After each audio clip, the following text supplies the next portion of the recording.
Dengue y chikungunya, el tema del día de hoy. Para hablar sobre este tema nos acompaña la doctora Yoxibel Lima, médico e infectólogo. Un gusto recibirla, bienvenida. Hola, buenas tardes, el gusto es para mí.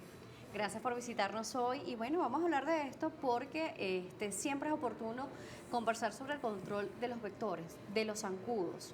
Vemos cómo en este momento nuestro clima, nuestro cambio climático está muy extraño. En temporadas donde debe llover no llueve, donde va a hacer calor no hace, pero sí hemos encontrado focos de agua limpia en muchos hogares, sea para almacenarla porque no hay agua en sus casas o sea por las lluvias. ¿Qué pasa con estos almacenamientos de aguas? Bueno, sabes que este tipo de infecciones son infecciones virales que se producen por un vector. El vector es un mosquito que en este caso se llama Aedes aegypti, que transmite este tipo de infecciones. Este tipo de infecciones son dengue, chikungunya, inclusive Zika, que son una arbovirosis porque tienen esa característica en común. Y este mosquito, que es el responsable de picar a una persona enferma, contagiarse, hacer un ciclo dentro del mosquito y posteriormente picar a una persona sana, y así es que se transmite la enfermedad. Si no existe este mosquito, no hay transmisión de enfermedad. Entonces, este mosquito se reproduce en esas aguas estancadas que podemos tener en envases, en floreros, en nuestras casas, cuando tenemos que recoger las aguas debido al déficit de agua en algunas zonas de nuestros hogares. Entonces, ese mosquito se reproduce en esas aguas estancadas, por eso es tan importante cambiar las aguas constantemente, mantener todos esos envases bien cerrados para que no se produzca ese mosquito y así evitar la reproducción de esta infección, porque si no existe mosquito, no existe la transmisión de una persona enferma donde la pica el mosquito y posteriormente pica a la persona sana y transmite la enfermedad. Vemos entonces la cadena de cómo realmente este mosquito se infecta o lleva con él la enfermedad, por eso es llamado vector, porque a veces dicen, bueno, pero a mí me picó este mosquito patas blancas y a mí no me dio dengue, no me pasó nada. Entonces, no todos están infectados, pero se pueden infectar. No todos los mosquitos están infectados porque él necesita picar a esa persona enferma, tener un ciclo fuera del humano, dentro del mosquito, que debe ser un mosquito hembra, aparte de todo, los mosquitos machos no transmiten la enfermedad. Entonces, ese mosquito hembra es el que transmite la enfermedad a las personas sanas. Ya que sabemos cómo es el método de contagio del dengue, el chikungunya, incluso el Zika, como bien nos explica la doctora, vamos a ver las diferencias, además las manifestaciones en el organismo. Por ejemplo, hay diferentes tipos de dengue. Exacto.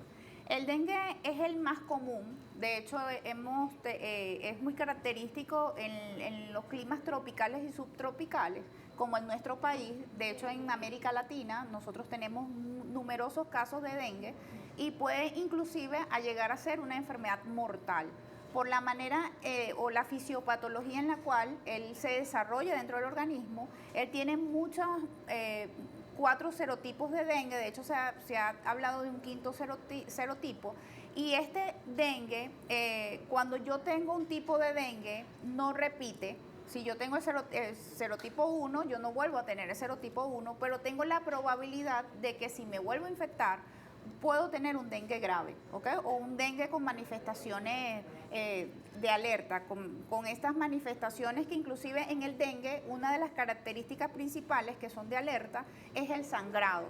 Porque como sabemos, en un análisis de laboratorio podemos evidenciar que una de las líneas que se disminuyen en primera instancia son los glóbulos blancos y posteriormente las plaquetas, porque el dengue tiene una alteración en la médula ósea, que es el lugar donde se forman esas células, las blancas, las rojas y las plaquetas, y él tiene alteración en esa formación de plaquetas y disminuye la plaqueta, que ayuda a la coagulación. Por eso, y aparte otros mecanismos como es la alteración de ciertas células que están en los vasos sanguíneos, entonces ella altera esas células, y por eso es que las personas con dengue llegan a tener mucho eritema, mucha manifestación. De hecho, puedes ver un paciente con dengue y pareciera que hubiese venido de la playa, de lo rojito, de ese eritema que tiene generalizado en el dengue, y pueden haber punticos de sangrado, que son las petequias, que son productos de toda alteración que produce ese virus dentro del organismo. El llamado dengue hemorrágico. El llamado dengue hemorrágico justamente son estas manifestaciones de sangrado, que es una de las características o manifestaciones de alarma que debemos tener presente. El dengue puede variar en manifestaciones clínicas. Puede haber, por ejemplo, un paciente que solamente tiene fiebre, tiene cierto malestar general. Ese paciente puede mantenerse en la casa. El dengue es muy preciso hablar de que no tiene un tratamiento específico.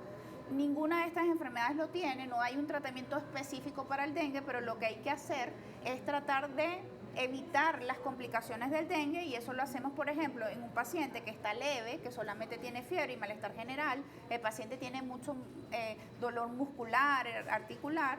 Ese paciente debe hidratarse adecuadamente, debe estar de reposo. Si un paciente ya tiene un control de laboratorio, hay una fase del dengue, que es la primera fase, que es la febril. La segunda fase, como la de alerta, que es cuando deja de haber fiebre, es cuando el dengue puede ser más peligroso, porque es cuando se produce mayor descenso de plaquetas y puede haber mayor sangrado, inclusive edema, que es la hinchazón y el líquido fuera de los organismos, y entonces la persona se puede llenar de líquidos, inclusive puede haber líquido en el abdomen, líquido en el pulmón, que se llama cistis, y derrame pleural, y el paciente puede inclusive llegar a tener hipotensiones con una deshidratación severa, y el dengue puede llegar a ser mortal. Esto es importante. Por eso es importante que ese paciente que tenga síntomas que evidencien que hay alguna alteración, acuda a su médico para que su médico vigile esa evolución de esta enfermedad, que puede ser muy variable. Perfecto, vamos a irnos a una pausa, doctora. Regreso, vamos a seguir hablando sobre estas enfermedades y el control. Vamos a ver también algunas creencias populares si realmente funcionan, por ejemplo, el consumo de pata de pollo, el agua de coco o algunos otros brebajes o remedios naturales que son utilizados popularmente en nuestro país. La doctora Yoxibel Lima nos seguirá acompañando, médico infectólogo. Estamos hablando sobre dengue, pero también de chikungunya. Regreso. Vamos a la pausa. Las redes, @salud_gb, @DanielaJSalas. Volvemos.